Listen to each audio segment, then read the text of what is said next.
Hey, what's up, everybody? Welcome back to the channel. I hope you're all ready for some spicy NFL drama because today, we've got some news that will make you say, wait, what? Grab your popcorn, buckle up, and let's dive into the latest headliner. Kirk Cousins' exit from the Falcons. Tank Dell's heart-wrenching injury. And some wild plays you won't believe happened. This week's been a roller coaster, folks, and I'm here to break it all down with a twist of humor and a sprinkle of chaos. Before we jump into the fun, make sure to like, subscribe, and hit that notification bell so you never miss a spicy NFL take. Share this video with your friends. And let's get this party started.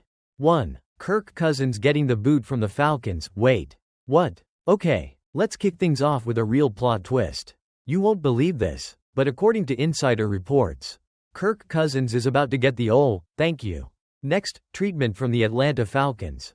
Yep, you heard that right, folks. The man who just signed a 4-year, $180 million contract with the Falcons earlier this year is apparently out the door.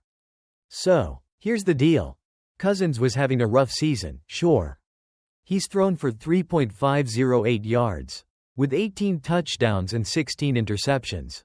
It wasn't exactly a disaster, but it wasn't lighting up the scoreboard either.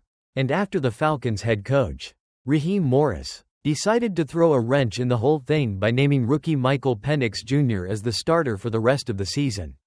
Cousins probably saw the writing on the wall. Now, as I'm sure you're thinking, but wait, Cousins was supposed to be the guy. Yeah, I know, but here's the twist, it's March 17th, and there's a $10 million roster bonus due. So guess who's getting cut before that date? Cousins. The Falcons are going to save some serious cash. But the drama doesn't stop there. What's next for Cousins? Teams like the Giants, Raiders, and even the Saints could be sniffing around for a veteran QB on the cheap.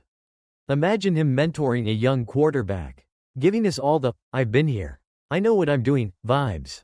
But, hey, here's the best part. I'm calling it now, Cousins in a Steelers uniform.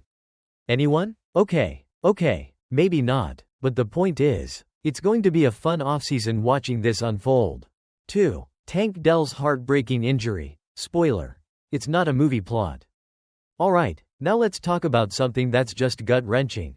Tank Dell, the shining star of the Houston Texans, gave us all the chills with a phenomenal TD catch against the Kansas City Chiefs this past weekend.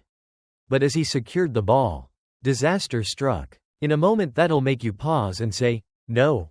Jared Wayne, his own teammate, crashed into his leg midair. And what happened next was horrifying. Tank Dell's left knee buckled. And it was clear. Knee dislocation. Yup, the kind of injury that makes you cringe and wish you could turn back time. The worst part? Stroud, the Texans' rookie QB, was visibly torn up by it. I mean, Stroud was in tears, trying to hold it together. But it was obvious. That was his best friend. And this was a major hit for the Texans. Dell, who's already been through the ringer after a fractured fibula ended his rookie season early last year, was carted off the field in agony, with his leg being stabilized in a vacuum splint. Stroud said he could only pray for him, which shows you how close these guys really are. So, what does this mean for the Texans? They're already missing Stephon Diggs to a season-ending injury. And now Dell's injury could derail any chance they had of making noise in the postseason. I mean, they were just getting started, with 569 yards and 2 touchdowns on the season. Dell had become a real force for Houston. Let's hope the doctors have good news. But it's tough to watch. Let's keep Dell in our thoughts. Folks, he's been through so much already. And we're hoping he'll bounce back stronger than ever. 3. Fair catch kick. Jim Harbaugh's favorite rule. Okay. But let's lighten the mood with a cool one. Jim Harbaugh and the Los Angeles Chargers making NFL history with a play that literally no one expected, the fair catch kick. And you know what? Jim Harbaugh was like a kid in a candy store. He loves this rule. I mean, who knew that the fair catch kick was even still a thing? So here's how it went down. The Broncos were penalized for fair catch interference. And the Chargers ended up with the ball on the 47-yard line with less than 10 seconds left in the half.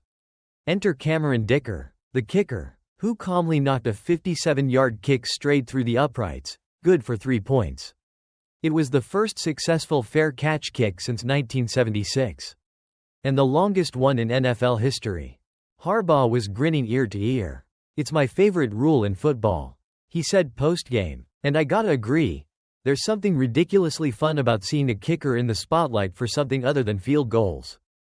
But the best part? The Chargers then went on to outscore the Broncos 21-6 in the second half, leading to a huge win that puts them at the 6th seed in the AFC playoff race. Momentum shift. Anyone? So there you have it, folks. Cousins, Dell, and a fair catch kick that's changing the game.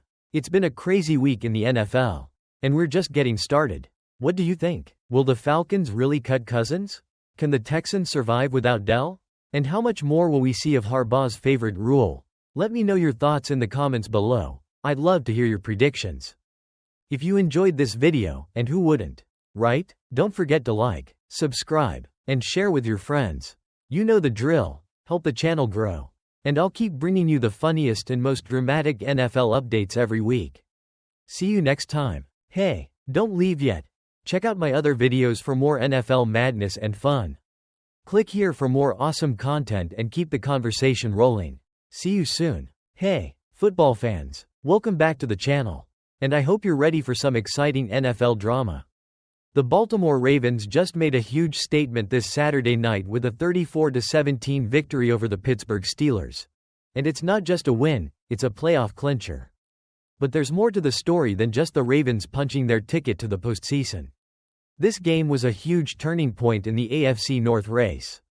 And I'm here to break it all down for you.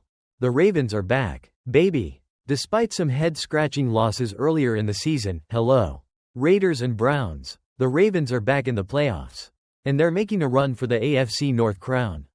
The win on Saturday night, thanks to a clutch pick six, locked up a playoff spot and kept them very much alive in the division race. But here's the twist. The Steelers, who had a chance to clinch the division with a win, are now tied with Baltimore at 10-5. With just 2 games left to go in the regular season, the race for the AFC North is heating up. How did this game unfold? Let me tell you, this was a classic Ravens-Steelers battle, and by classic, I mean intense, physical, and a little bit messy. Both teams were fighting tooth and nail for this win, but the Ravens managed to edge out the Steelers, especially with their defense coming up clutch in the fourth quarter. First half, the Steelers' big mistake. Pittsburgh played solidly in the first half, but they made a huge mistake that ultimately cost them. Russell Wilson made a big run, taking it 19 yards to the Ravens' 4-yard line, but just as he was about to set up for a 1st and goal, he got lit up by Ardarius Washington. The ball popped loose, and the Ravens recovered. Ouch. That turnover was a big swing in momentum. And you can't afford to make those kinds of mistakes against a team like Baltimore. Despite that blunder, the Ravens still weren't able to put it away early. Lamar Jackson connected with Isaiah Likely and Rashad Bateman for a couple of touchdown passes, putting Baltimore up 17-10 at the half. Third quarter, Steelers hang tight. But the Steelers weren't backing down. In the third quarter, they answered right back. Cordarrelle Patterson made an incredible catch in the end zone, fighting off a defender to haul in a 12-yard touchdown pass. Suddenly, Pittsburgh had tied it up at 17-17. Now, this is where things got really interesting. 2 teams tied, both gunning for win.